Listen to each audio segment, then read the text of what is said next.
오늘의 주요 뉴스입니다. 밤사이 정체전선 영향으로 전남 서남부 지역에 많은 비가 내리면서 피해가 속출했습니다. 늦은 오후부터는 전국에 장맛비가 확대될 것으로 보이는데 특히 수도권을 포함한 중부 지역은 최대 100mm 이상의 폭우가 예상됩니다. 전 세계 우주과학자들의 올림픽인 코스파 2024가 부산에서 열리고 있습니다. 우주항공청은 이번 총회를 통해 국제 무대에 처음 데뷔해 우주 분야 국제협력 의지를 밝혔고 다양한 우주기술이 소개된 전시 부스에는 관람객들의 발길이 이어지고 있습니다. 올해 100일의 환자는 7,000명 가까이 발생해 지난해보다 24배 급증한 것으로 나타났습니다. 100일에는 소아 청소년을 중심으로 발작성 기침을 보이는 게 특징인데 예방접종이 무엇보다 중요합니다. 서울시청역 역주행 사고 원인과 관련해 국립과학수사연구원이 운전자 과실로 판단하고 경찰에 통보했습니다. 운전자가 브레이크 대신 가속 페달을 밟은 기록을 확보한 것으로 전해졌습니다.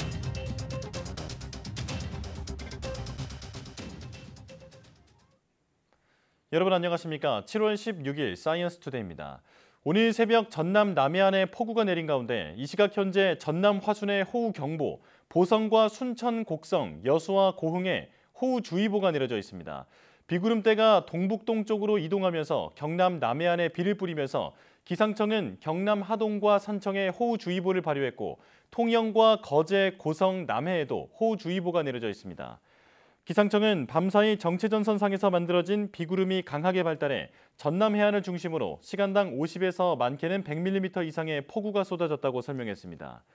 현재 전남과 경남에는 산사태 위기경보가 경계 단계인 가운데 전남 장흥과 해남에는 산사태 경보가, 전남 여수, 고흥, 충남 금산 등 8곳에도 산사태 주의보가 내려져 있어 각별한 주의가 필요합니다.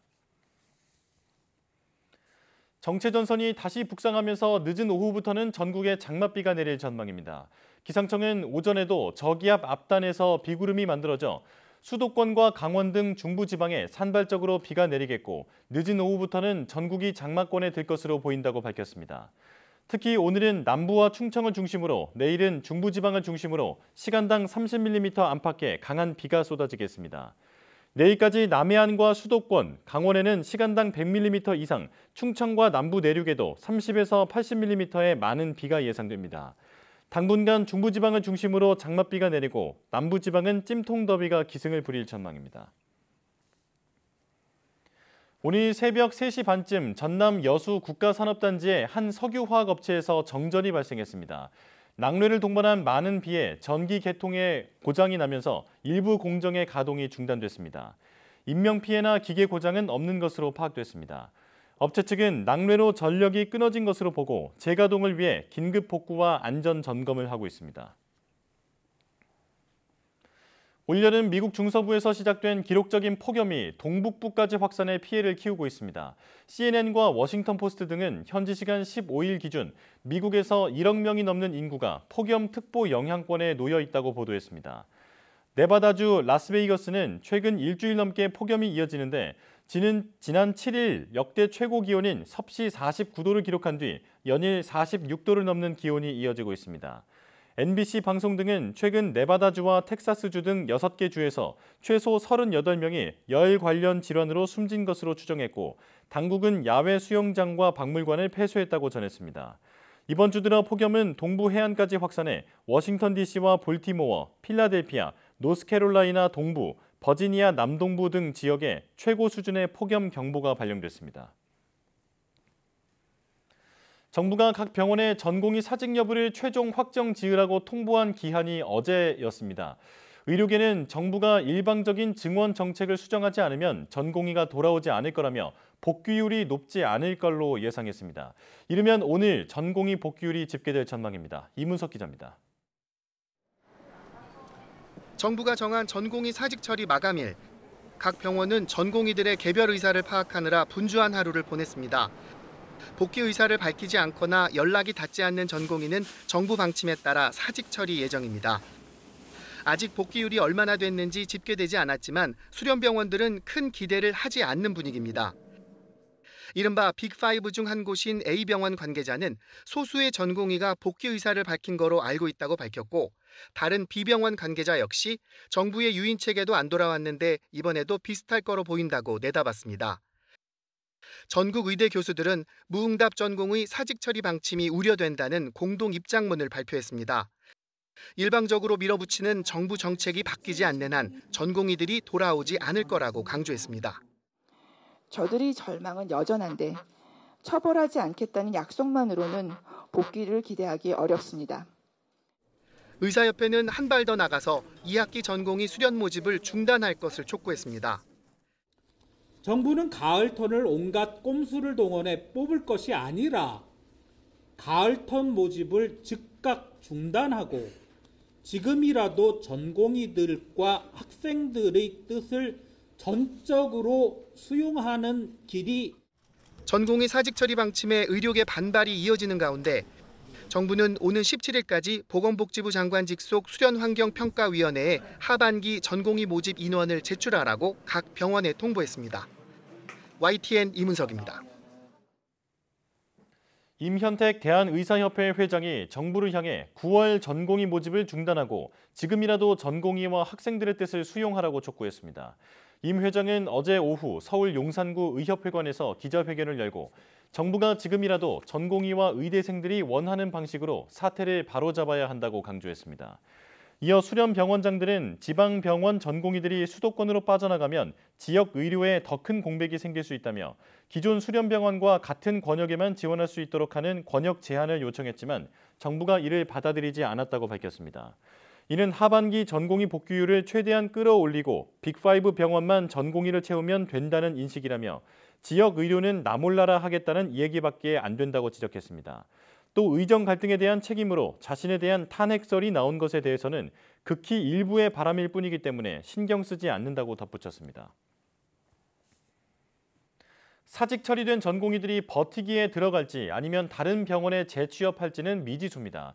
만약 전공의들이 병원으로 돌아가지 않는다면 의존도가 높은 대형 병원들을 중심으로 의료 체계에 큰 타격이 불가피할 전망입니다. 김주영 기자입니다. 전공의들의 사직서 수리 여부가 정리되면서 교착 상태였던 의정 갈등은 새로운 국면을 맞게 됐습니다. 전공의들의 행보에 따라 양상이 크게 달라질 것으로 보이는데 고민거리는 여전히 산적해 있습니다. 일단 수련병원들은 사직서의 수리 시점도 결정하지 못한 상황입니다. 주요 대형 병원들은 전공의들의 사직 규모를 보며 이번 주 안으로 결정한다는 방침입니다. 만약 상당수 사직 전공의들이 다른 병원으로라도 돌아갈 경우 의정 갈등은 마무리 단계로 들어갈 수 있습니다. 하지만 사직 상태에서 버티기에 들어간다면 정부도 수련병원들도 난감해질 수밖에 없습니다.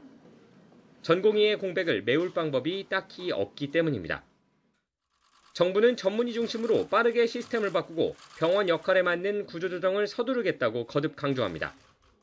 상급 종합병원은 중증, 응급, 희귀질환 진료에 집중하고 중등증은 지역 종합병원, 경증은 동네 병의원에서 최적의 진료를 받는 혁신적 의료 공급 이용 체계를 확립해 나가겠습니다.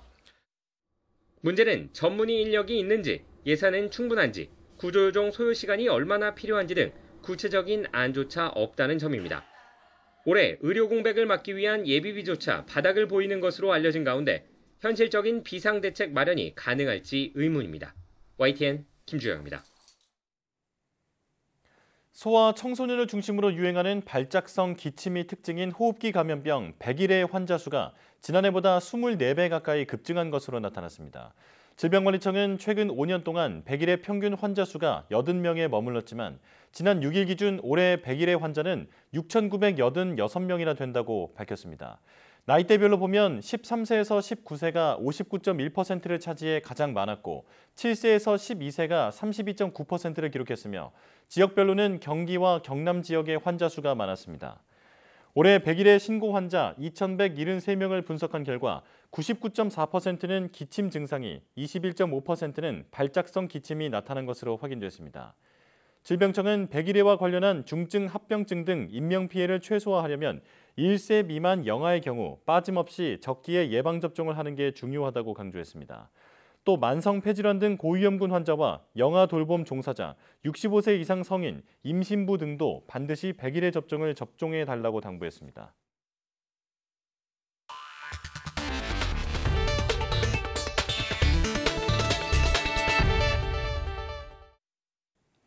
전 세계 우주 연구자들이 모인 국제우주연구위원회 코스파 2024가 국내 최초로 부산에서 열리고 있습니다. 국내 우주 사업을 총괄하는 우주항공청 카사가 첫 국제 행사에 나서면서 국내 우주 연구 분야의 위상이 더 높아질 것으로 기대되는데요. 현장에 나가 있는 취재기자 연결합니다. 임늘솔 기자. 네, 저는 코스파 2024가 열리고 있는 부산 백스코에 나와 있습니다. 네, 코스파 2024 어제 개막했죠. 개막 첫날 참석자들 사이에서는 어떤 이야기가 오갔습니까? 네, 코스파는 세계 최대 규모의 우주 분야 국제 학술 대회인데요. 2년마다 대륙을 돌면서 열리는데 한국에서 열리는 건 이번이 처음입니다. 이번 총회에는 우주항공청 카사를 비롯해 미국 항공우주국, 유럽우주청 등 전 세계 우주과학자 3천여 명이 참석했습니다.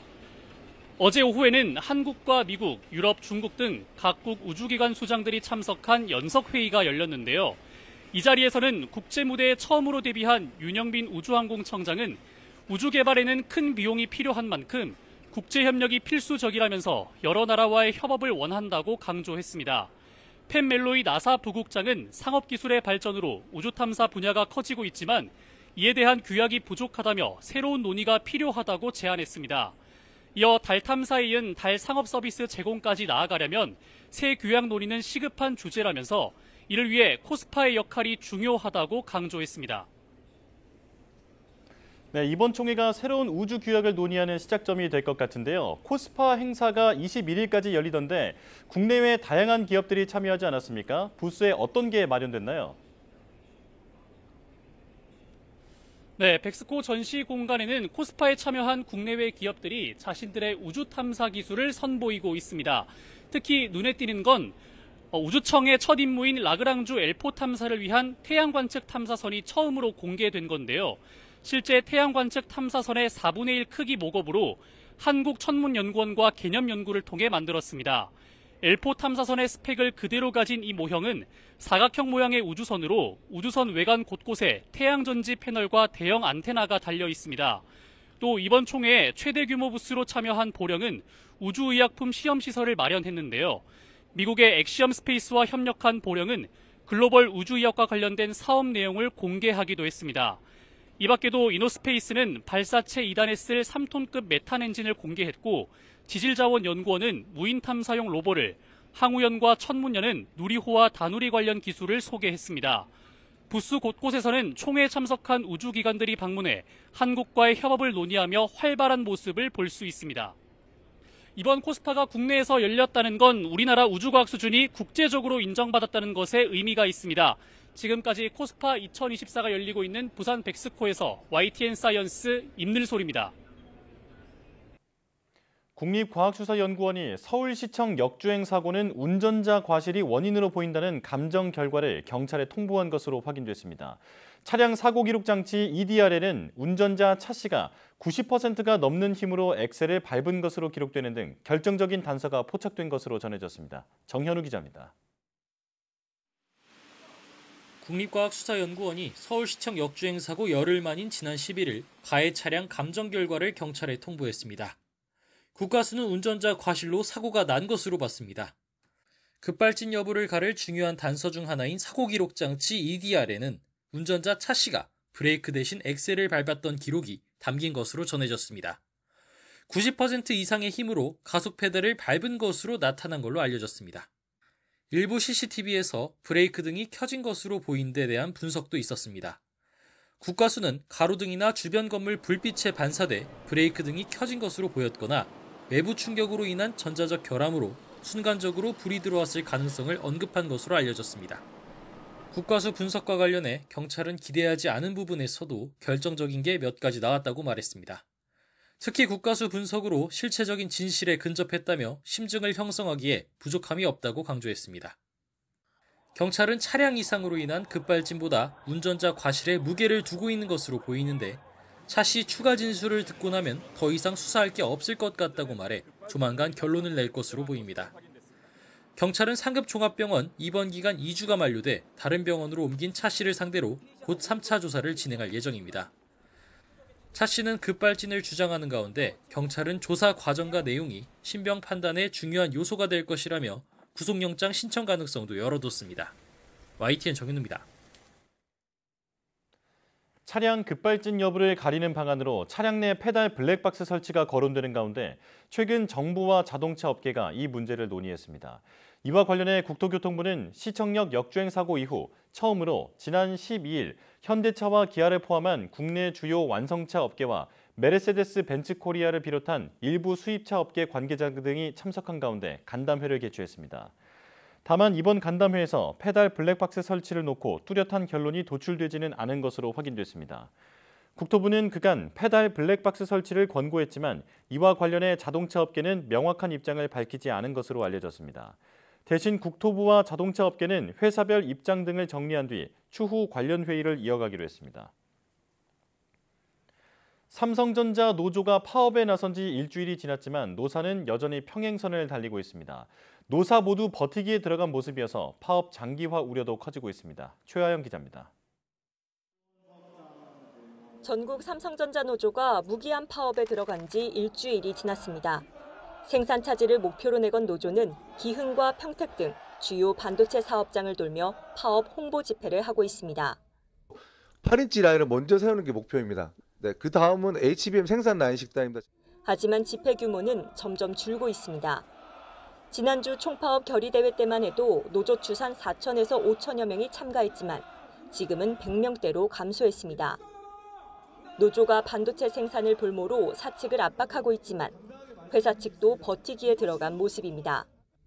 노조가 협상 테이블로 돌아와 주길 기다리고 있다며 파업으로 인한 생산 차질은 없다고 거듭 밝혔습니다. 노사 협상이 교착 상태에 빠지면서 파업도 장기화할 조짐을 보이고 있습니다. 이럴 경우 생산 차질로 인해 우리나라 반도체 산업의 경쟁력이 떨어질까 우려도 나옵니다. 안정적인 공급이 부품 산업의 핵심인 만큼 고객사로부터 신뢰를 잃을 가능성도 있기 때문입니다. 중간에 항공력이라도 멈추게 되면은 그 라인에 있던 제품들이 전부 다 이제 폐기라거나 아니면 그걸 복구하기 위해서는 상당히 많은 시간과 돈이 들어갈 수밖에 없습니다. 이런 상황에서 결혼식 참석차 인도 출장길에 올랐던 이재용 회장은 현지에서 임직원들과 만나 치열한 승부 근성과 절박함으로 역사를 만들자고 당부했습니다. 위기의식 속 당부의 말로 풀이됩니다. 치열한 승부, 근검승부 강조하셨는데 혹시 이 의미는 무엇일까요? 이 파업 노조에 대해서 하실 말씀 있으실까요? 다만 장기전으로 갈수록 노사 모두 부담이 커지는 만큼 파업이 극단으로 치달을 가능성은 크지 않다는 관측도 나옵니다. YTN 최하영입니다. 삼성전자가 제주와 여수, 통영 인근 섬 지역을 대상으로 갤럭시 Z 폴드 6와 Z 플립 6 드론 배송을 실시합니다. 삼성전자는 드론 배송을 이용하면 선박 운항 시간이 끝난 뒤에도 배송이 가능하고 배송 기간도 일주일에서 하루로 대폭 단축돼 도서 지역 소비자들의 편의성이 대폭 개선될 것이라고 설명했습니다. 국토교통부의 드론 실증도시 구축 사업과의 협력을 통해 이뤄진 드론 배송 서비스는 오는 19일 본격 운영되고 향후 스마트폰과 태블릿, 스마트워치 등으로 대상 제품도 확대될 예정입니다. 여름 휴가철을 맞아 렌터카를 빌리는 소비자들이 늘면서 관련 피해도 증가에 주의가 필요합니다. 2019년부터 지난해까지 최근 5년 동안 한국소비자원에 접수된 렌터카 관련 소비자 피해 구제 신청은 1,700여 건입니다. 이 가운데 35%가 사고 관련 분쟁이었는데 업체 측이 수리비 등 사고 처리 비용을 과다하게 청구했다는 불만이 대부분이었습니다. 특히 업체가 명확한 견적 없이 수리비를 일괄 청구하거나 비용이 얼마나 들었는지 증빙 자료를 제공하지 않은 점이 문제로 지적됐습니다. 소비자원은 렌터카 사고에 대비해 차량 손해 면책 제도인 이른바 자차 보험을 드는 경우가 많지만 일부 보험은 모든 책임을 전부 면해주는 것으로 오인할 수 있다며 주의를 당부했습니다. 또 특히 여름 휴가철 제주도에서 렌터카 관련 소비자 피해가 집중되는 만큼 제주관광협회와 사업자 단체와 함께 피해 예방 활동을 펼친다는 계획입니다. 관세청은 해외여행 성수기를 맞아 다음 주부터 다음 달 11일까지 여행객 휴대폰 집중 단속에 나섭니다. 특히 대마 등 마약류나 총포, 도검류 등 위해 물품 반입을 중점적으로 차단할 계획입니다. 관세청은 최근 국내 반입이 늘어난 미국 양념류에서 양귀비 씨가 검출돼 통관이 보류되는 사례가 빈번하다며 여행객의 주의를 당부했습니다. 이와 함께 면세 범위를 초과하는 물품과 반입 제한 물품에 대해서도 집중 단속에 나설 계획입니다. 여름철 무더위가 기승을 부리면서 유통업계에서 잇따라 대용량 음료를 내놓고 있는데요. 가파르게 오른 물가 부담에 비슷한 가격이면 양이 더 많은 상품을 찾는 수요가 커지고 있습니다. 황보혜경 기자입니다. 국내 한 편의점에서 파는 아이스 아메리카노입니다. 용량이 1240ml로 일반 제품의 2.4배입니다. 말 그대로 초대형인데 가격은 3,000원이 채 안 됩니다. 커피값이 좀 많이 부담이 되는 경우가 있는데 이렇게 대용량의 커피가 3,000원도 안 하면 제 입장에서는 좀 많이 사 먹을 것 같아요. 편의점 대용량 커피 매출은 갈수록 증가 추세입니다. 올해 상반기 이 편의점의 500ml 이상 커피 음료 매출 증가율은 11.9%로 일반 캔 제품의 3배 수준이었습니다. 고물가 상황이 지속하면서 양이 더 많은 제품을 찾는 소비자들이 늘어난 영향으로 풀이됩니다. 특대형 컵라면이나 더 큰 삼각김밥 등 앞서 출시된 대용량 상품 인기에 힘입어 유통업계가 음료도 대용량으로 내놓고 있습니다. 프랜차이즈 제과점은 여름철을 맞아 기존보다 용량을 50% 늘린 커피를 출시했습니다. 지난 5월부터 한 달여 만에 100만 잔 넘게 팔렸습니다. 맥주 캔과 크기가 비슷한 콜라 제품도 등장했습니다. 소비자들 사이에서는 양을 줄이더라도 가격을 확 낮춘 제품을 원한다는 목소리도 적지 않습니다. 이건 용량이 너무 커서 좀 저에겐 부담스러워가지고 차라리 조금 작은 사이즈로 더 저렴한 상품이 나오면 좋을 것 같아요. 대용량 제품이 화제성으로 끝나지 않기 위해선 가격 대비 품질이 얼마나 만족스러운지가 관건이 될 것으로 보입니다. YTN 황보혜경입니다. 올해 세계 최초로 도시 입장료를 도입한 이탈리아 북부 수상도시 베네치아가 내년에는 입장료를 10유로, 약 15,000원으로 2배 인상하는 방안을 검토하고 있습니다. 베네치아 당국은 도시 입장료가 너무 적어 과도한 관광객 유입을 줄이려는 정책 효과가 크지 않았다며 이같이 결정한 것으로 전해졌습니다. 베네치아시는 앞서 지난 4월부터 지난 14일까지 이탈리아 공휴일과 주말을 중심으로 모두 29일간 이 제도를 시행해 220만 유로, 약 33억 원을 거뒀습니다. 베네치아 당국은 이 돈을 쓰레기 수거, 도시 미관 유지 등 필수 서비스에 활용할 예정입니다.